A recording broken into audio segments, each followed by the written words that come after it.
আজকে বিভীষিকাময় দেশভাগের কথা কেন আলোচিত হচ্ছে, তার কারণ এই ভয়ঙ্কর অতীত, বিশেষ করে দ্য গ্রেট ক্যালকাটা কিলিং আমরা কেউ ভুলে যেতে পারি না। কারণ এটা ঘোষণা করে করা হয়েছিল। কুখ্যাত হোসেন সোহরাওয়ার্দী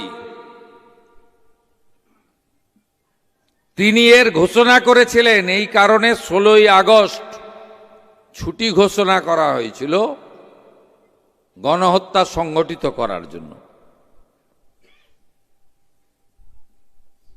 এবং তখন কলকাতার যিনি মেয়র ছিলেন মোহাম্মদ উসমান, এই প্রত্যক্ষ সংগ্রামে তিনি নিজে স্বাক্ষর করেছিলেন, ডাক দিয়েছিলেন।